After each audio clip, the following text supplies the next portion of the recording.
Bonne nouvelle, la décision vient de tomber.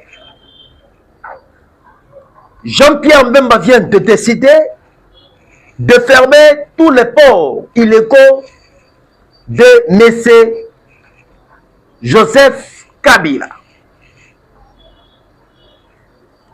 Mes chers amis, mes chers compatriotes congolais, la FARDC et les Ouazalènes vient de reprendre la cité de Moussenda dans le territoire de Lubero. Mbote, epele, Nabanyo surtout bazui libaku malamu ya kolanda biso na chaîne oyo yabino yaba detata et de mama. Ba Congolais de peur et de mère.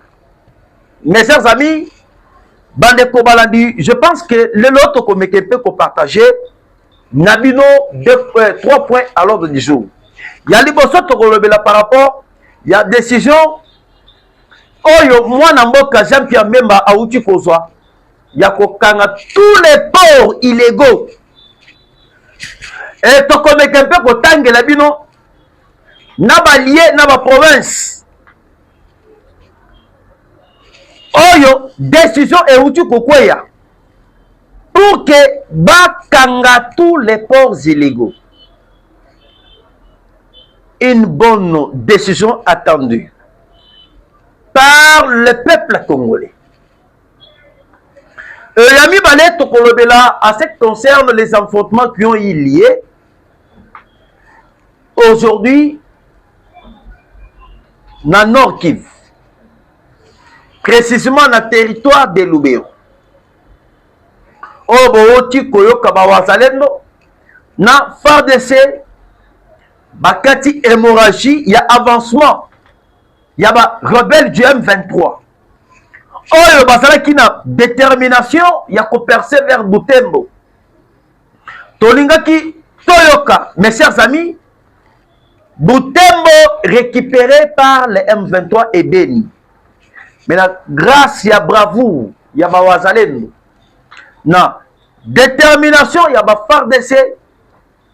Lelo, Tozali, Koyeb Sabino, la cité de Kansena. La cité de Moussenda sous contrôle de FARDC. On va parler. Alors, pour terminer, on va parler sur la décision des États-Unis, déclaration des États-Unis concernant les M23 et Tokolo Belapé à ce qui concerne la mission. Oyo, Monsieur Vital Kamerhe Akenda qui kosala Nakatia Ouganda.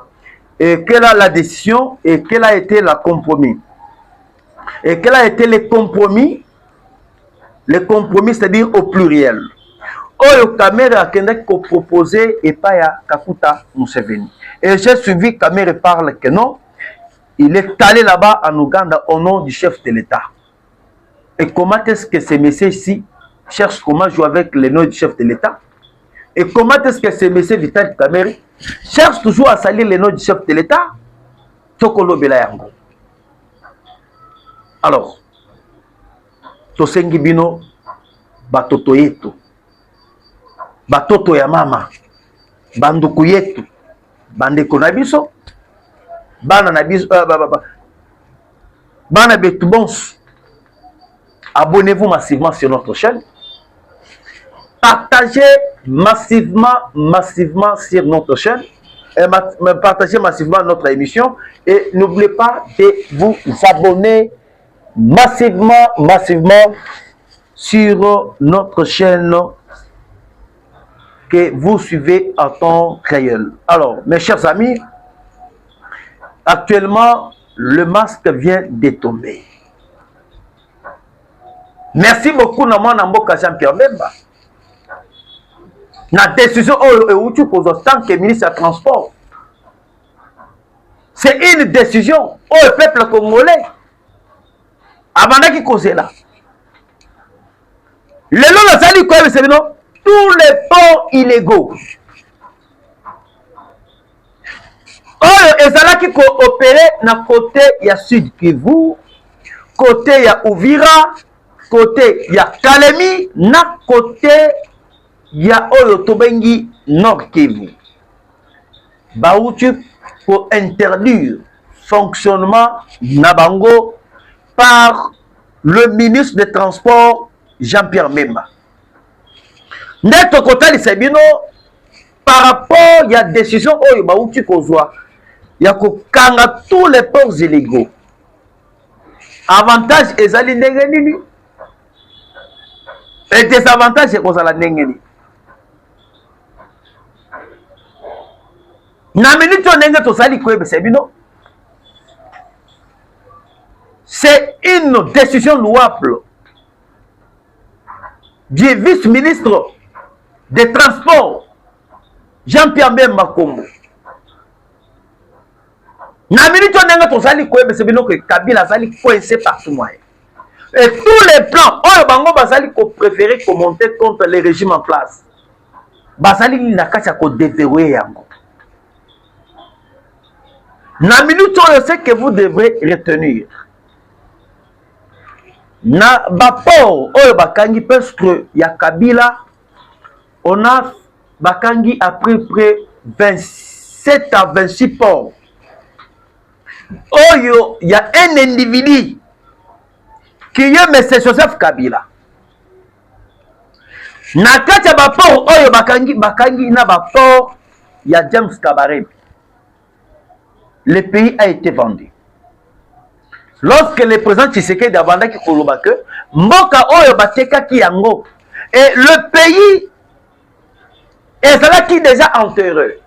Batu ebele babimaki pour ne taxer le président Tshisekedi. Non, il y a président Mobimba. Akoki koloba bango te. Omoke kufaki.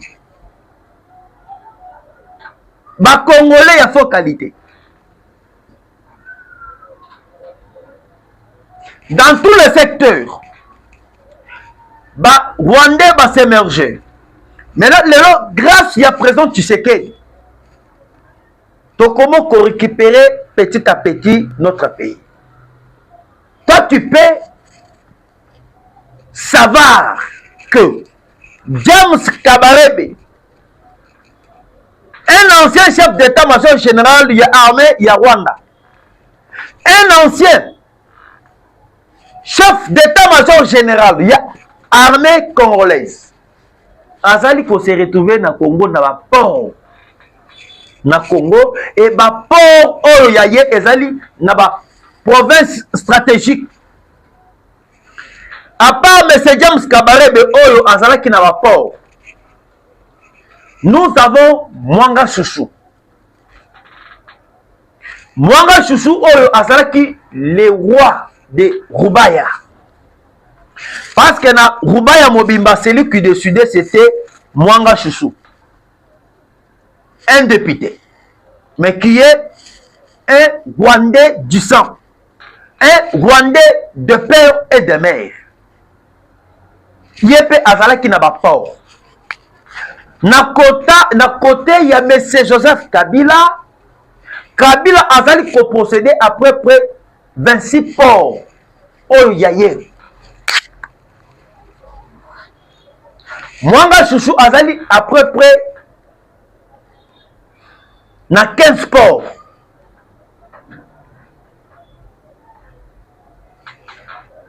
Mais c'est James Kabarebe. Sur toute l'étendue de la RDC. Azali na 13 ports. Yango bouti koyoka mwana mboka Jean-Pierre Memba décidé ya kokanga tous les ports illégaux. Oyo ezali ko fonctionner sur toute l'étendue de la République démocratique du Congo. Présentement, il a commencé d'abord dans Nord Kivu et le Sud du Kivu. Et pourquoi mwana mboka Jean-Pierre Memba a banni d'abord ya kokanga tous les ports illégaux. Il y a Nord Kivu et le Sud Kivu. Je vais vous expliquer comment est-ce que le G, il y a ennemi ezali ko se passer et comment est-ce que moi Namboka Jean-Pierre Mbemba outi ko sauver le plan, il y a rébellion, le plan, il y a déstabilisation, il y a République démocratique du Congo. Moyeba. Selon le plan, Oyo, Rwanda va concevoir avec M. Emmanuel Macron. Bazalaki n'a 3 projets.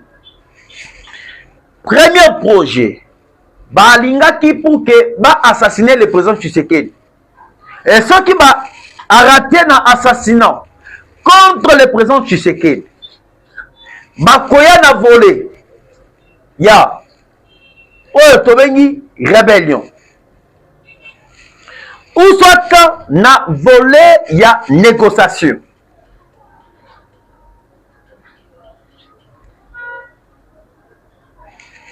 Alors, na ba volé oyo nyonso bango ba montaki. Oyo ba montaki France. Ayambaki M. Paul Kagame. Bazali maintenant ko utiliser Ouganda et le Kenya. Pourquoi Ouganda? Ouganda, c'est là où tous les terroristes, il y a République démocratique du Congo, la réunion na bango na kacha Ouganda. Et pourquoi Kenya? Kenya est cause à la siège. Oyo est pour permettre bango à chaque fois et à tout moment, Bazali n'a pas ça que va déstabiliser Grand Katanga, va faire tomber Grand Katanga, va faire tomber un go comme il veut. Na façon nini. À partir il y a Kenya, bakobanda ko charger ba minduki na ba bateau. Bakobanda ko charger les armes na ba tenue militaire à travers Kenya. Et à travers Kenya, nde bokobanda komona minduki ezali kokota na kati ya Tanzanie na facilité. Tanzanie est pays et jusqu'à ce que ekokomana otobengi Tanganyika. Comme dans cela, oyo ya Uvira, Kota. Bawazalendo na FARDC bazali solide. Bakangi nzela moyen M23 va percer bakota Uvira ezate. Moyen M23 va percer, va récupérer Uvira ezate parce que par rapport il y a détermination, il y a Bawazalendo, détermination, il y a nos FARDC. Il y a un moni va changer plan, va soulever, il y a que va appliquer le plan, il y a assassinat. Lorsque Zali est raté, il y a plan, il y a dialogue. Ce qui plan, il y a dialogue est raté, il y a maintenant un plan, il y a déstabilisation. Et va se référer par rapport, il y a des pauvres, illégaux. Bapo oyo ezali ya gouvernement congolais te. Ndenge bouti koyoka dernièrement na Tanzanie. Bauti kokanga nani bateau munene ya Amani. Bateau munene ya Amani ya Mese Kanambe Kazebereng avec beaucoup de armes à feu, avec beaucoup de tenues militaires. Et bateau oyo ezalaki ya Amani. Et ça qui n'a objectif. Il y a quoi qu'on déstabilise Tanganyika. Il y a un qui me cherche. Nabapor, oh, yon surtout Kabila Azali ko posséder.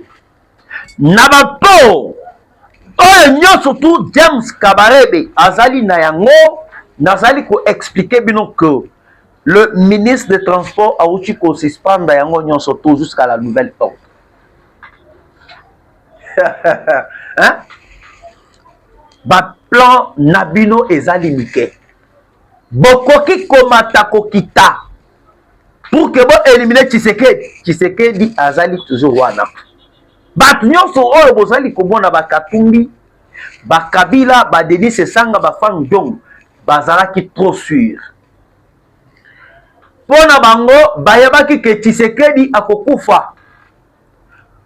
Pona bango bayebi que Tshisekedi a koomela te na pouvoir. Maintenant calcul est changé, calcul est compliqué bango. Et Tshisekedi a même mis un système. Il y a mathématiques. Bakomi tantôt plus tôt. Ceux qui vont Tshisekedi, ceux qui vont le pouvoir fait. Les choses ont changé. Calcul est comme compliqué.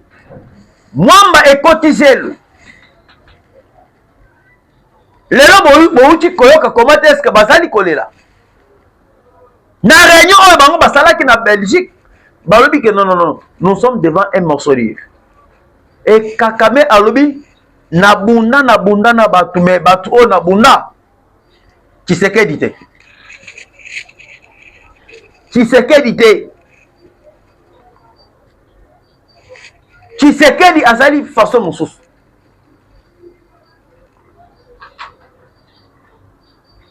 Yango boyoki Kabila komo koloba que non, il va rentrer au pays. Azali kozonga na Congo, abandela makambo na ya politique. Nyonso wana c'est parce que bazali coincé. Na option militaire, coincé. Okobandela wapi okosuka wapi. Dans peu de jours, beaucoup comme maintenant perdu. Il y a le 15 juin, il y a accord de paix. Batunion soit va disparaître.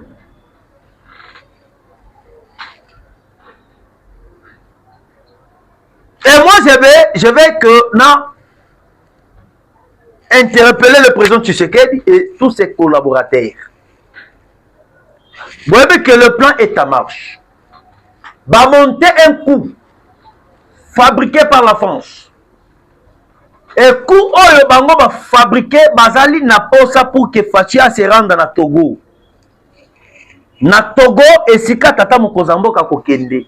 Nde bako préparer coup d'état oyo bango, bako préparer bombardement ya avion ya tata mokozamboka.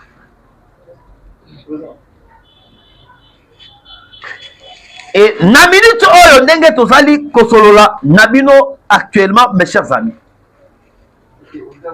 Tozali na moment ya distraction te. Tozali na moment ya ke tozala na veille. Parce que ce qui est là quoi ici le président Tshisekedi. Ah mon amoni ne konanga dako sazali pena na SM. Makabo ezali parce que nako beta biloko ezali awa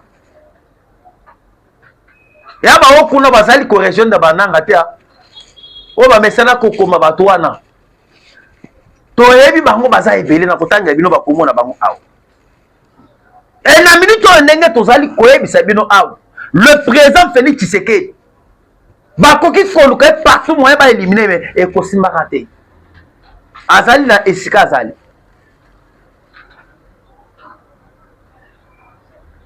Va préparer coup d'état na Togo.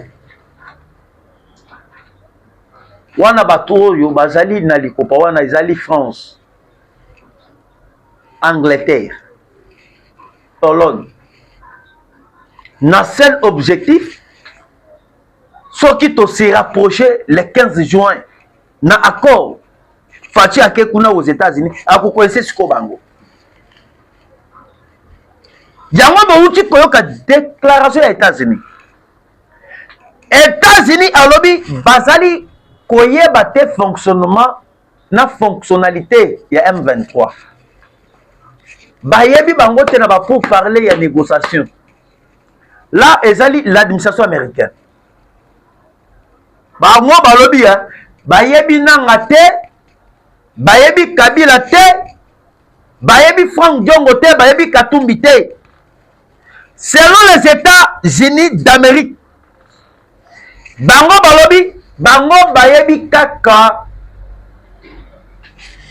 dialogue qui a pour parler de paix entre le Rwanda et la RDC. Baboteli de France, musunyi na munoko.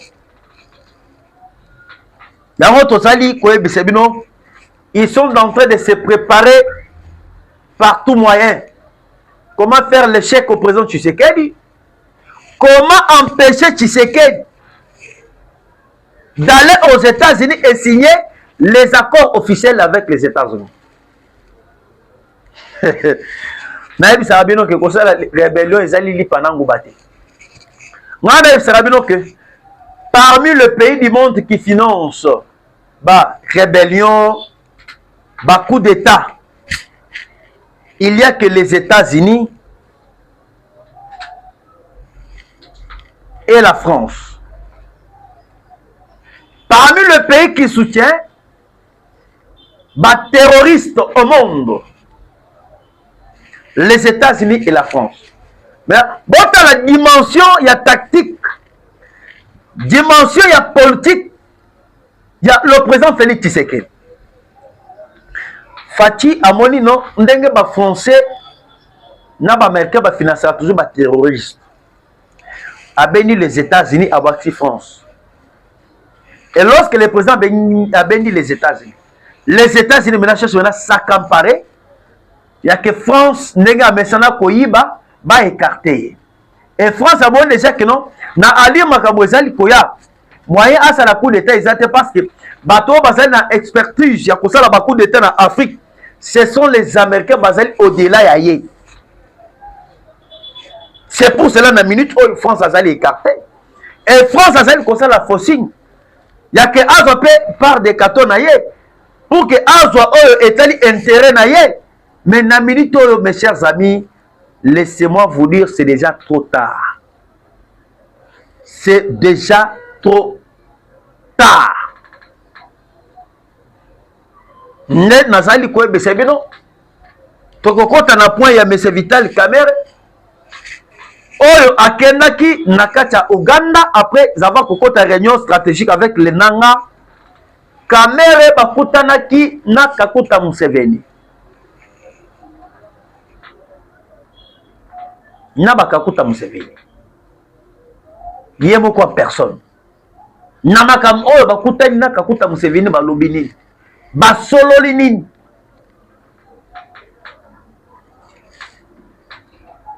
Mais avant de toucher point wana,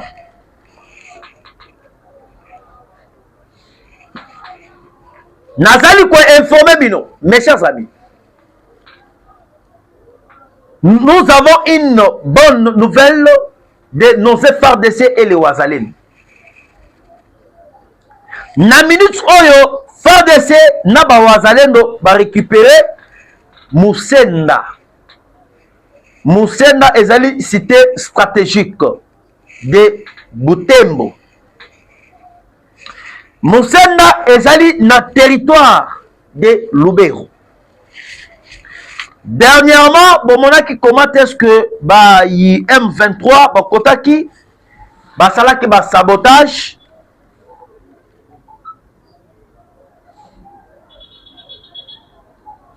na sabotage oyo bango basalaki yango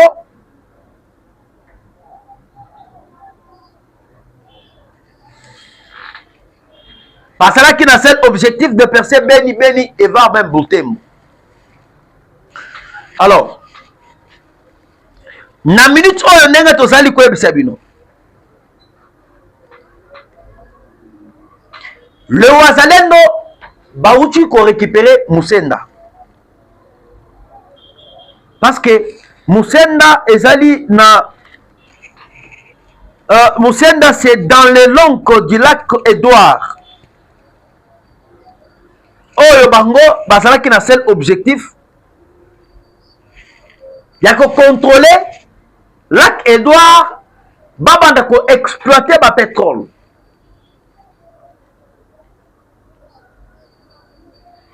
Le président Tshisekedi a sauvé les Congo. Et les Ouazalendo bazali ko mérité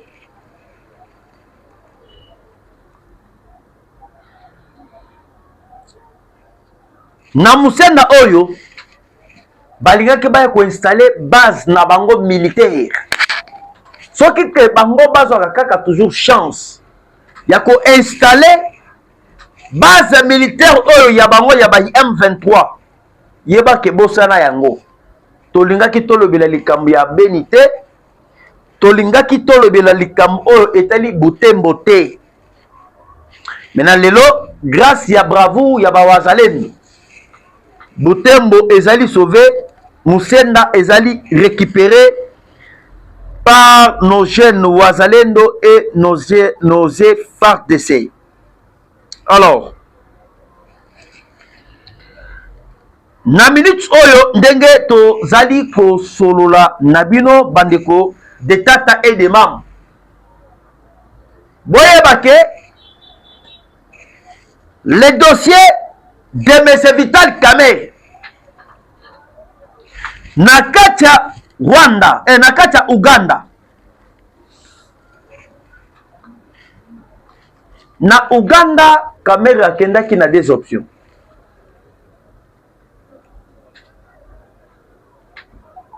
Bakenda kokota réunion.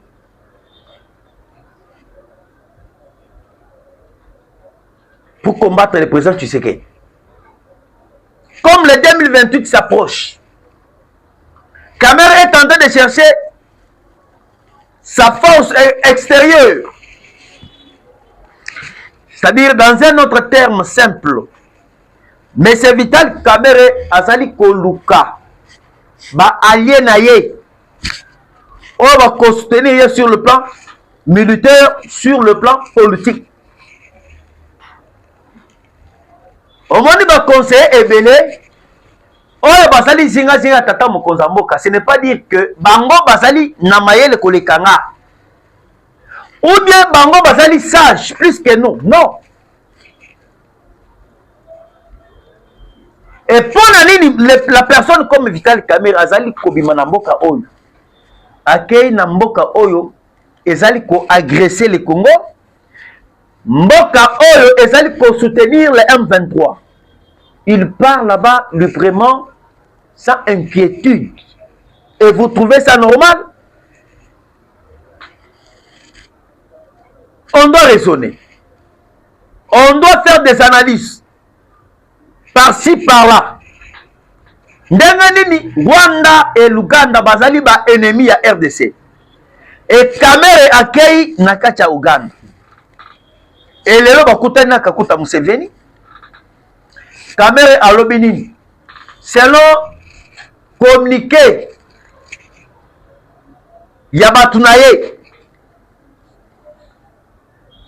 oyo tobengi presse nasengi oyo asali nsima ya Kamerhe bakisana ntango ya 10 minutes ezala ata bien na presse ya M. Vital Kamerhe bango balobi Vital Kamerhe akei na mission au nom ya chef de l'État.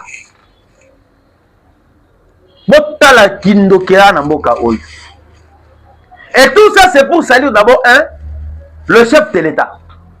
Et lorsque le peuple a comprendre que non, Ouganda azali ko agresser biso. Et le chef de l'État a pris Kamerhe à kende na kacha Ouganda avec une mission. Peuple là, le Bakeno Facha azali derrière cette situation de l'Est. Tandis que Kamerhe akendaki na mission ya yemoko. Ce n'est pas différent. Namakam oyo M. Vital Kamerhe auti koloba en disant que non, Senko bazali batu oyo le président Tshisekedi a pesi bango mission. Boye bayango, mes chers amis.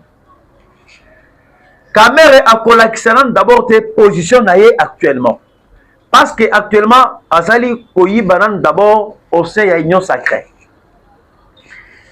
Kamerhe a kolakisa position na 2027-2026.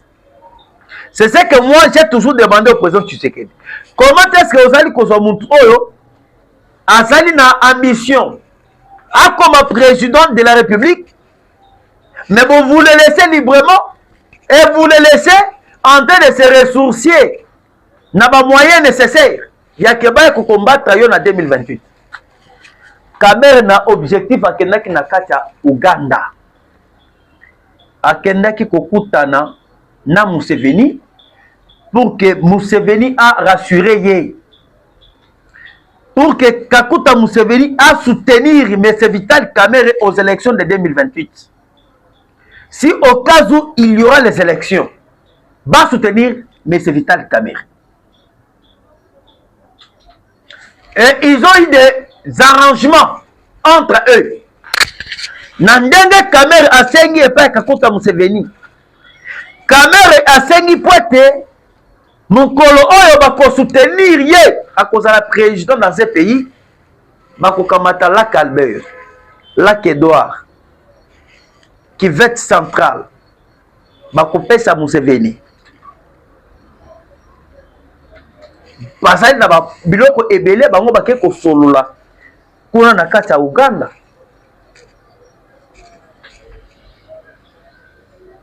Et bon, que tout ça c'est la carte de la France.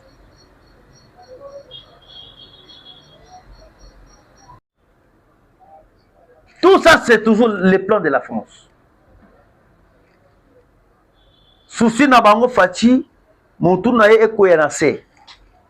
Bazonga en force babanda copier ba ressources minières. Oyo ba mesana kozala un seul individu azali ko procéder après 15 carrés minières. Mutu moko azali ye moko na ba 10 carrés minières. Et vous trouvez ça normal?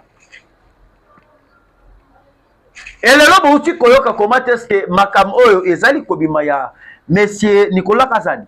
Et bato ebele babane kokwa te que non un jour nanga akoki kosala ba point de presse. Nanga akoki koloba likambo ya Nicolas Kazadi. J'ai suivi makambu oyo nanga auti kosala avec ce monsieur ici, l'aventurier ici, Steve Wemby. Steve Wemby basololi na nanga comme interview. Nanga alobi poete Nicolas Kazadi azali le bienvenu na AFC Fleuve Congo. Selon les propos de M. Corneille Nanga, Nanga alobi, M. Nicolas Kazadi azalaka membre ya AFC Fleuve Congo. Ebele, bazali kokokate pour réfléchir des fois. Moi, je vais vous expliquer. Bon, on dit à propos, il y a M. Nicolas Kazadi, M. Lampadeur. Hein? M. Lampadeur. Bateau Bazali de la même couleur avec Vital Kamerhe. Lorsque je vous parle même couleur, les alliés par rapport à la gestion de Bango, par rapport à Makam Nabango, ou Bamesala Kosal. Et Nasali ko expliquer bien mes chers amis. Nicolas Kazadi Azala qui n'a seul objectif comment salir le gouvernement en place. Comme il y a des que deal entre les États-Unis et la RDC s'approche, il faut maintenant que partout moyen salir le gouvernement congolais envers les États-Unis. En faisant tout ça, il y a Kolobake, Mbongo et Bimakabiso tozali ko partager na ba poche oyo ya biso. Et tandis que les États-Unis Aouti Koloba poete bakoya na 500 milliards de dollars en partenariat stratégique avec la RDC. Et lorsque Azali ko tenir ba propos ya boy, c'est quelle façon de faire les choses? Ezali façon ya ko indiscréditer l'image du chef de l'État, ko indiscréditer l'image du gouvernement congolais pour signifier au monde que le gouvernement congolais dirigé par Madame Judith Toulouka Soumino, ezali gouvernement il y a pas détournement, ezali gouvernement il y a pas détourné. C'est de cette façon, de cette manière. Oyo Kazadi a joué qui carte, il y a ennemi, a joué qui j'ai. Il y a ennemi du peuple. Et néanmoins, Nameka qui peut expliquer bien lobby. Nicolas Kazadi a été arrêté chez lui à Moujmaï par le service de l'ANER. Et il a été escorté jusqu'à l'aéroport international d'Indidi. Et lorsque la commission Awa Azalaki attendu la cour de cassation, la CNS, et jusqu'à présent, il est un homme libre chez lui à la maison. C'est ce que Mungai na lobara toujours. Soki justice ezalika ka lelo bokangi botiki. Lelo bokangi botiki. On n'aura pas parlé de la d'un état de droit. Parce qu'un état de droit, c'est quelqu'un d'abord, c'est un état d'où que tout le monde sont censés de respecter les lois du pays. Un état de droit que le fait Etienne Tshisekedi Ouamouluma nous avait parlé. C'est un état d'où que tout le monde sont au-dessus de la loi. Ce n'est pas que le lobo kangi, Moutoua Salimbemba, après Botiki vous relâchez. Namakam Nicolas Kazadi Asadi, mes chers amis, je ne pense pas que na gouvernement Euti Koleka ya Kanambe Kazebering ya Joseph Kabila. Tu ne peux pas prétendre dire que le lobby makam au lobby aux alliés vivants. Ou soit Bakangi, ou soit tu seras abattu, ou soit tu seras assassiné. Binomoko Touboyebi, Jacques Bad, le gouverneur ya Congo central, Babete Makofi na Katia Koufa. Pourquoi? Parce qu'il y a une vérité. Et boyebi histoire, il y a batu ebele. Oyo Kabila a banek ko beta pena na Makofi et devant Zali Koboma. L'état de droit, oui, bien sûr. Mais état de droit, il faut payer rigueur. Il y a l'Oezala. Muntu abongo le kola Nicolas Kazadi. Makambo oyo ye abimisi, ce n'est pas différent. Na makambo oyo Kabunda abimisaki. On doit aider tout le monde. Il y a que va respecter les lois du pays. Sauf qu'il est là Nicolas à lobby. Botikiye. Mais lobby kuna. Mususa kobima koloba pe. Ou soit kokanga pe mususa koloba. Merci, chers collègues, chers camarades, chers frères, chers papas, chers grands frères. Merci une fois de plus. N'oubliez pas toujours de vous abonner et de partager notre émission. Tokutana Nabino Mbalasima. Bye.